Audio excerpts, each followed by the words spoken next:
So, happy St. Patrick's Day to everybody. Just checking some of the plants here. These are the cannas. I don't want to give them any water just yet.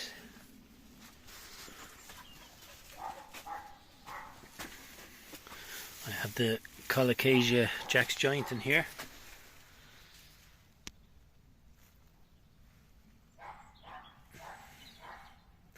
They're all starting to come up.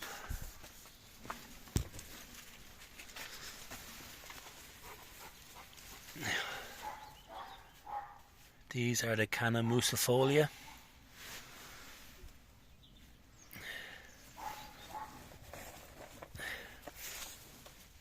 I have the green and the burgundy coloured in the same pot.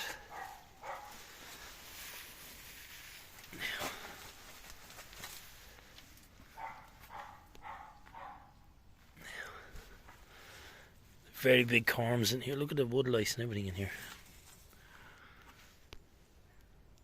Look at them. You can actually see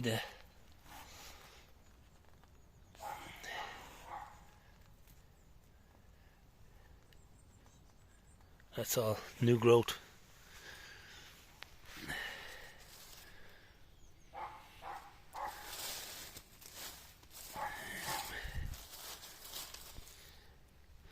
Jack's Joint, I think. Anyway.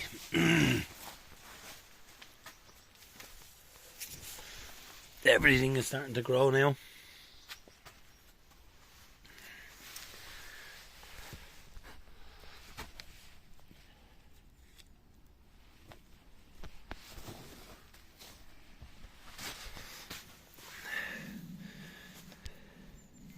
I think the cannas are just going to be a little bit later.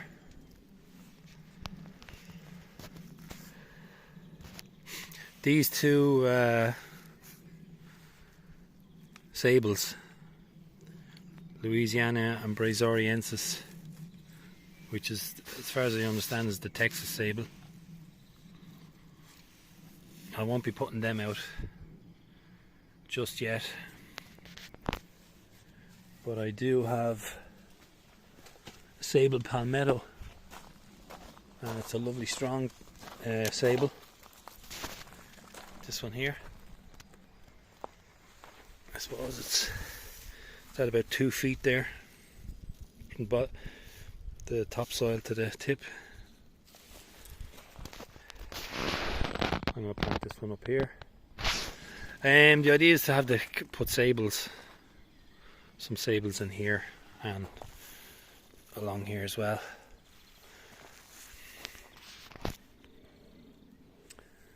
And I'm going to put this Sabal in here. And the idea is, I did another video, is to put stone around the base of it to basically during the summertime to get as much heat into off the stones behind and the stones here as well, and at night time just for those stones to hold the heat, transfer it down into the ground, because the Sabals love heat. They love the sunshine, but they also like kind of wet conditions underneath. They like water as well, so they grow along the swamps and margins and stuff like that. Right, so I'm going to dig in some of this farmyard manure under the Sabal and blend it with the soil. Right, so this Sabal Palmetto has nice strong roots. It's got usual story over winter. The wood lice have gone into it. There's a couple of snails, but it looks really healthy, and just teased out a couple of the roots, and it should take off. Hopefully do well now. Right, so I put some kind of slate, tin flat stone around it, so hopefully the heat and the sun will reflect off the stone behind it and also into this stone here, and when the temperatures drop at night time, the stones will be able to radiate heat and just make it as hot as possible, I suppose. They like a lot of heat and they like a lot of water, so hence the stone here. I'm putting them up against these stones.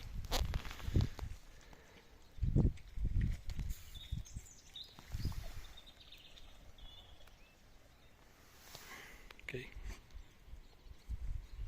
Checking on this banana, and I haven't. This is the first time I've actually chopped the Musa Basjoo over winter and just heaped up a fresh pile of the compost. But what I'm going to have to find is I'm taking away the compost. I'll put it back in the bag here, and I'm going to use it again because that's all still fresh. But it's absolutely teeming with worms. So it's obviously really, really rich. Because it's just attracting the worms. They're everywhere.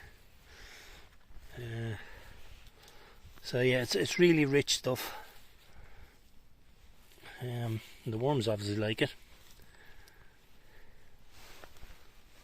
but it's all really well broken down. Composted manure. It's not in any way. It doesn't smell. It's not fresh. It's really well broken down. Look. Where's it gone?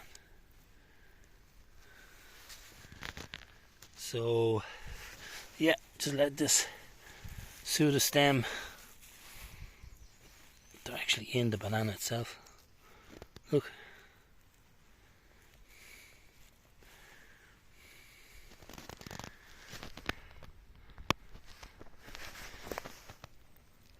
Yeah. I'll leave them there.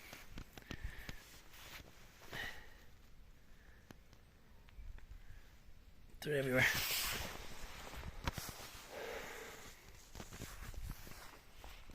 Temperatures are coming up.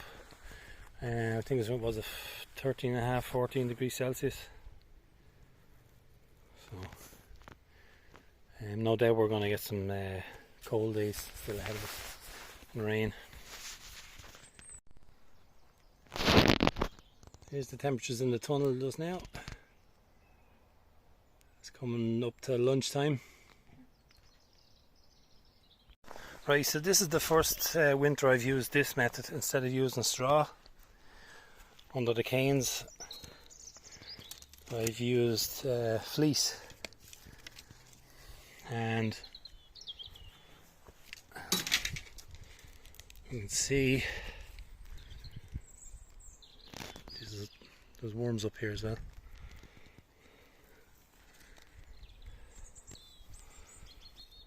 No problems.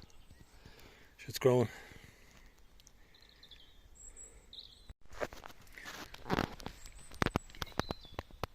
Worms everywhere.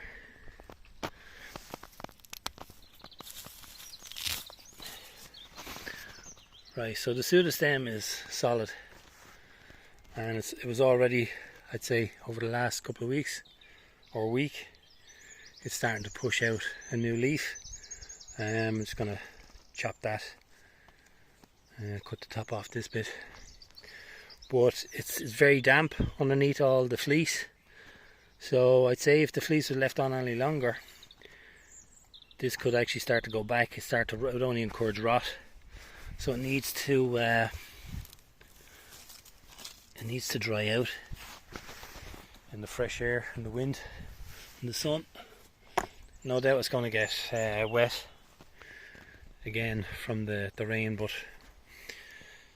it'll just run off.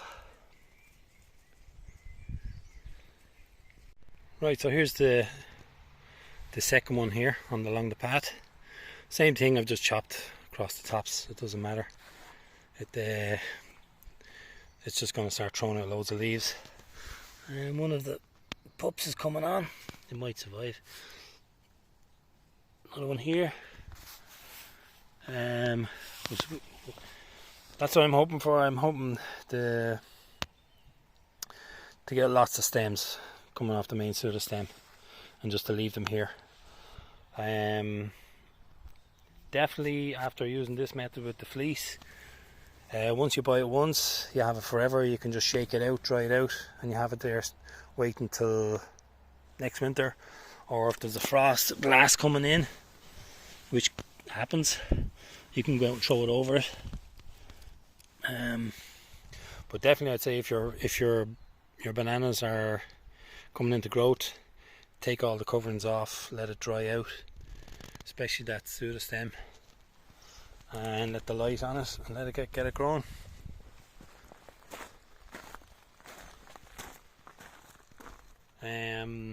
That Sabal Palmetto has already had a watering about 2 weeks ago, so its roots would have adapted to that moisture coming into the pot. I'm going to give it a feed now. So if you haven't got the fleece, any of the garden centres have it, and you have access to loads of straw, by all means use the straw. But using the fleece is just a lot tidier, and you can actually just wrap the stem, put a couple of canes around it on the outside, wrap some more and throw a bag over the top to keep the rain off of.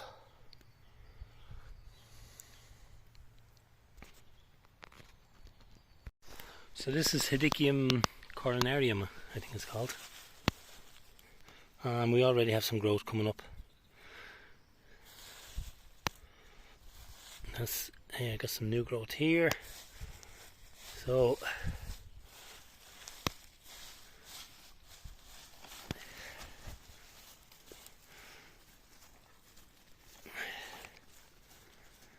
this is a beautiful plant.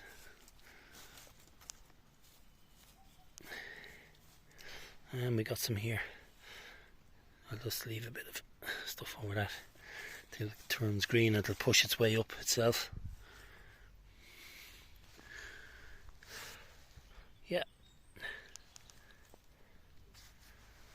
Hedychium coronarium. That was a really strong plant. Beautiful leaves, beautiful flowers, beautiful scent off that. Right, so I've removed the mulch around it of just fresh bark chips, but I'm not going to leave it like that overnight. So I've shook out the fleece, dried it off. That's the great thing about the fleece, you just shake out all the moisture. I'll let it hang there in the wind, it'll dry out, and tonight I'll come back and I'll put the fleece over it and put the plastic, this is polytunnel plastic, over it there, and gradually just get it acclimatized to the temperatures and the weather. So I'm going to check Hedychium gardnerium now. Whoa, look who moved in over winter. Now when these guys, this field, because this basically is a field that I'm trying to just turn into I'm encroaching into it more and more, putting more of a garden feel to it.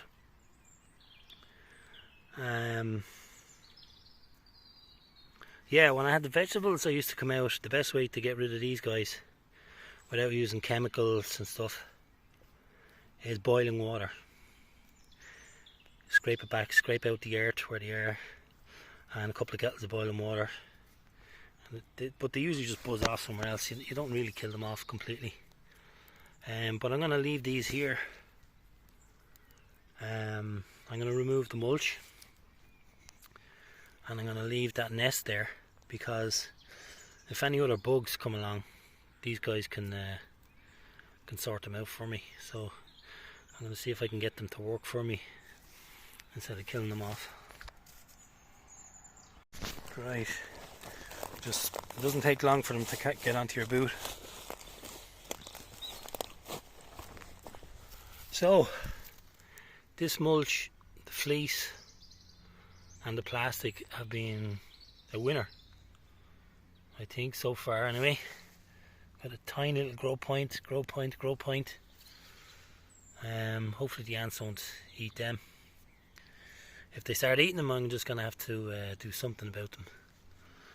But same again, tonight I'll come back out and I'll let that dry out there. I'm after shaking it out. I'll put the plastic back down over it, because that plastic would have generated heat coming through it. I'm going to leave the sticks up again to deter the dogs from charging through, because you know, you're living with dogs, that's what they're going to do.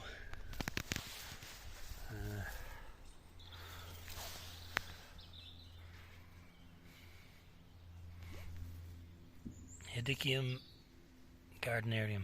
They have a beautiful yellow flower, lovely scent. They're coming on a lot quicker because I had them in pots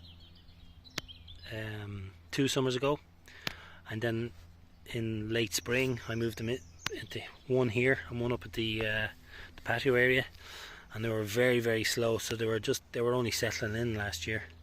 But I expect these to really take off this year, hopefully, as long as the ants don't destroy them.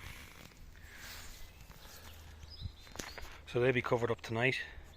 Right, so these are Musa Basjoo as well. Looks like there's one coming up there, and there's one around the corner. I didn't really care much for these. I chopped them when they were frozen. They were frozen through. All the cells that were in the pseudostem were iced up.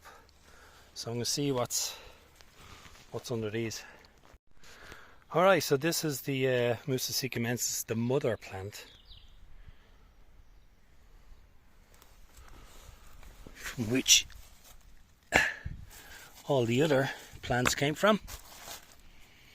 The mother plant.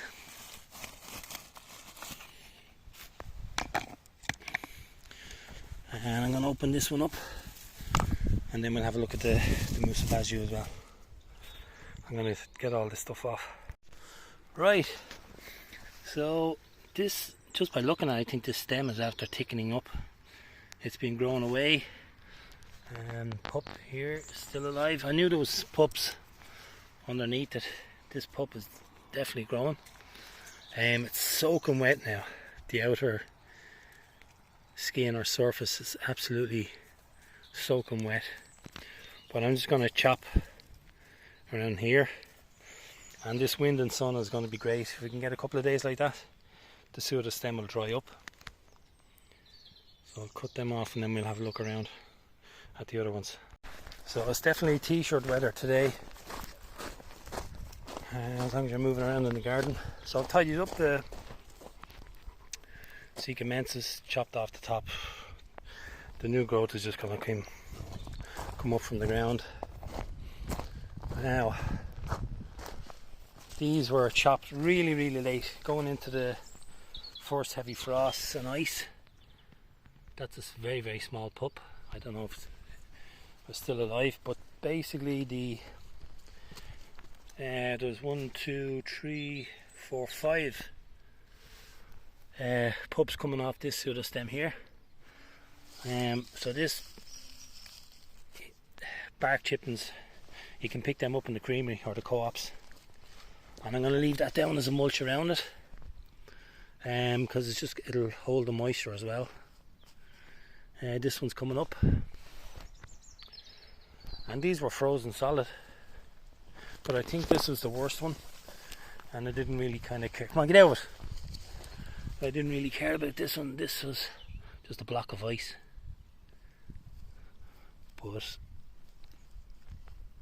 see, these worms are just naturally attracted to it.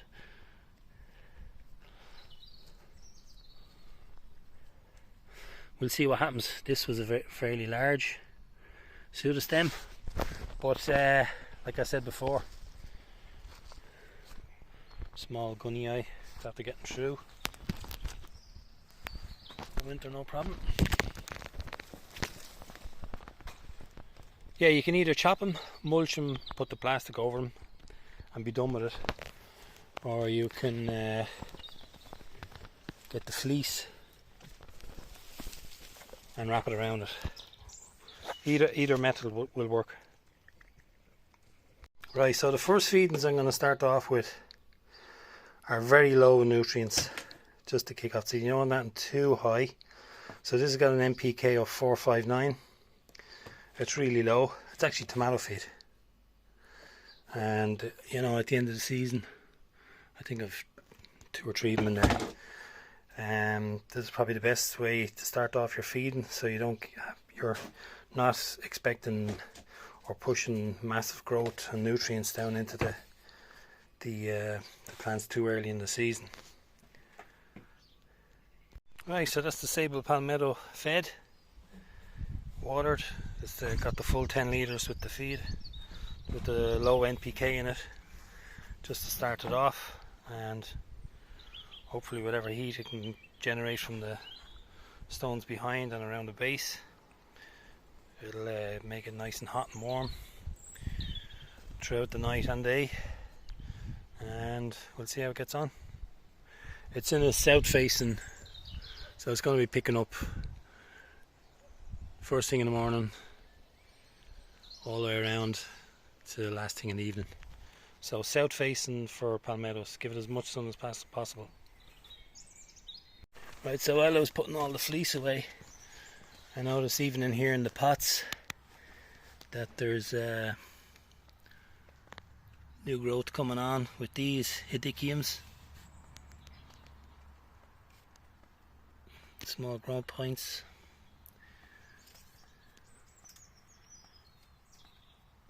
Can't see anything on this one yet, but I mean the pups are actually starting to grow, so I've basically given everything a really good soak. I've tried to avoid the tops, the plant itself, and just get into the compost and just another light water for those small plants up there. The Mediterranean palms, they got a watering a couple of weeks ago, so I've left them. And the cannas, they've got a light watering into the compost. The giant or the tree lilies, they're all starting to develop, so I've given them a really good soak. These ones here were the new ones that I bought last year, and they were really slow to get going. They got eaten as well, so we'll see how they get on. But they seem to be kicking off really nice and early. So all the palms, they've all got a good soak. The bananas. I've given the Mekong giant. You can see there's that point here still in growth, so this water, you could either kill it or drive it on into growth. We'll see how they get on. Don't forget to leave the door open if you can, so the humidity doesn't build up and encourage rot. You still want plenty of air going in and out.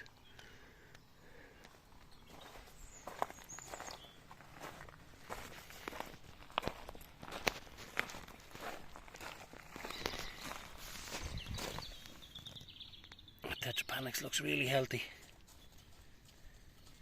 All the new leaves are coming out. Nice strong stem on it. Right, so I've got 2 Aucuba Japonicas that I picked up a couple of months ago. They grow into fairly medium to large size shrubs, great filler plants. You can see the coloration, long serrated leaves, and I think they'll just fit in exactly. This is Aucuba Japonica ash mount. So 2 by 2 meters roughly, height and spread. This is Aucuba Himalaica dolichophylla. Is that how you pronounce it? And I think this is a fairly large one as well. So this one go to the back, I think.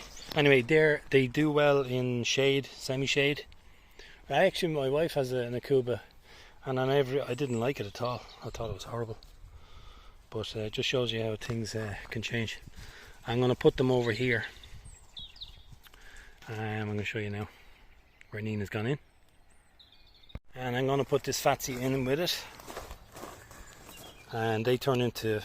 I think these Fatsias are a must-have if you're going to be doing a jungle tropical style garden. That's it there. And that's over 2 feet. 3 feet wide, easily, more. Huge leaves. I'll just show you the...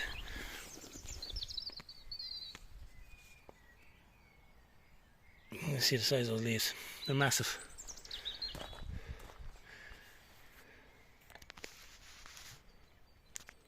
Right, so when I made this bed up, I had a rhododendron in here, and it didn't do well at all, and I lifted it at the end of the season, and it's in the pot in the tunnel, so hopefully that'll come back. But I think these plants will be tougher for a much shadier spot, because all these leaves are going to come out on these trees. So I'm going to be putting the Aucuba up against the fence here, where it can go up to the 6 feet high, 6 feet wide, and it's going to just fill out all along the fence here. And the Himalaya, a little bit smaller, and I'm going to just put it in between the Fatsia and the bamboos, so it'll have plenty of scope here to grow. Maybe a little bit closer to the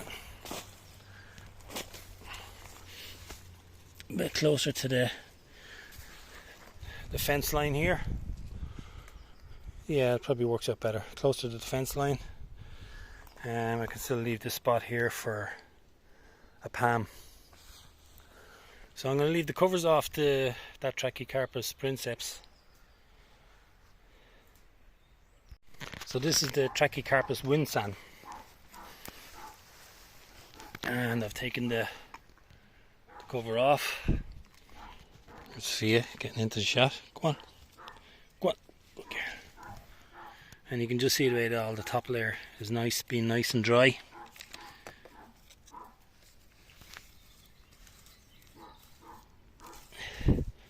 And I have stone and gravel and everything mixed in here, just keeping it healthy. This is a very, very small palm, but there's been some blackening to the leaves.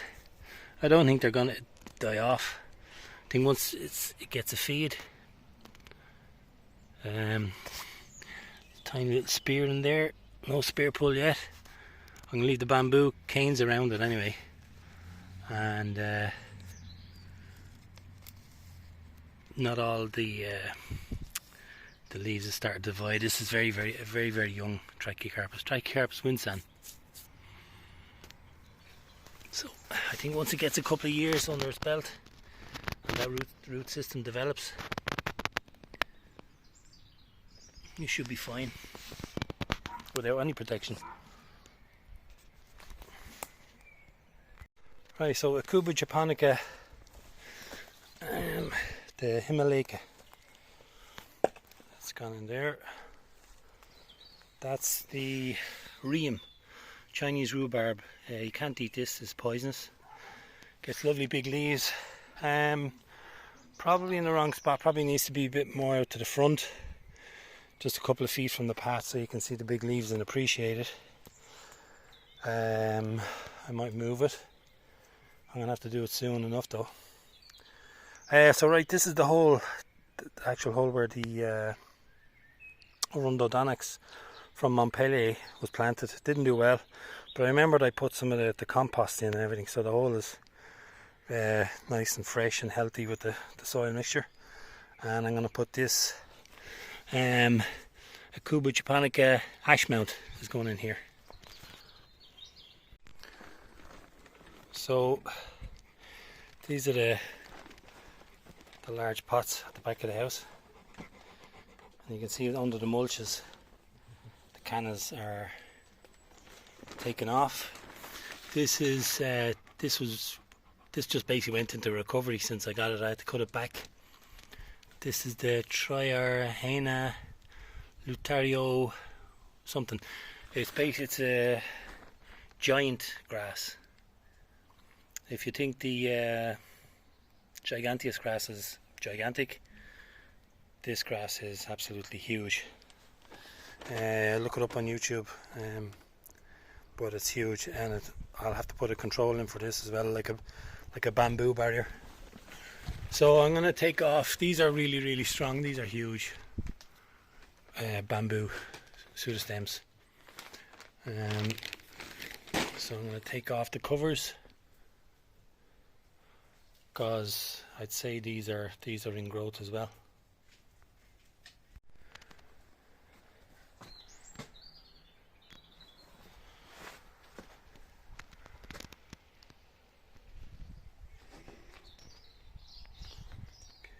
Right, so I'm starting to take out the mulch.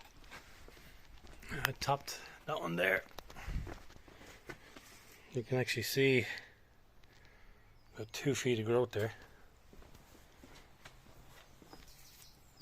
Just chuck it in there.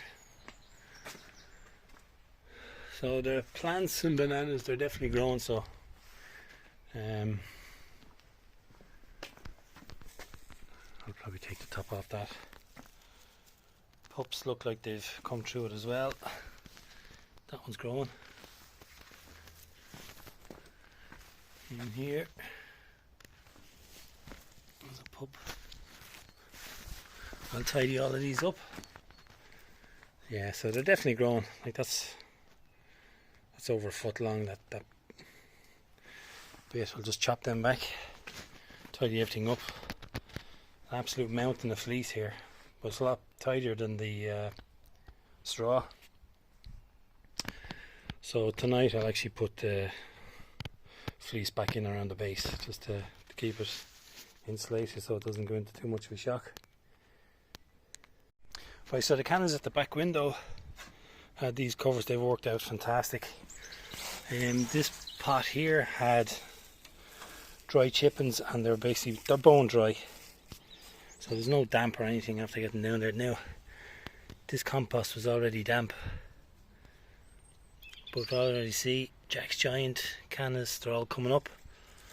So just to start hardening them off,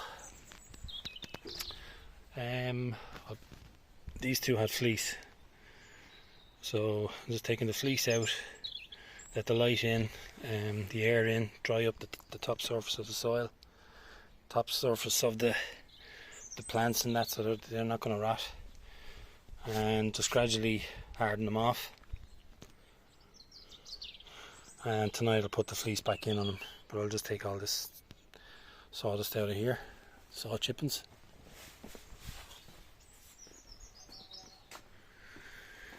So the plan was to put this is Jack's Giant. It's a huge corn. This barrel was completely replaced. This is all brand new compost that I did. This is all brand new compost as well. Jack's Giant coming up. Starting a new growth coming through. So the Mekong Giant was supposed to go in there, and I think I had a small Sequimensis in here. So we'll see what happens there. But the Musa Basjoos are flanking the patio door here. And I have the Basjoo, tree Basjoo here in the corners. So the next 3 beds that I'm going to start hardening off are these ones under here at the back door, and I'm going to take out any straw, fleece and saw chippings. I think the grasses are going away.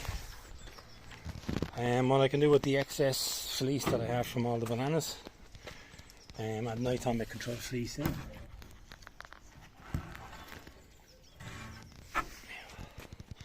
So I'll start that tomorrow.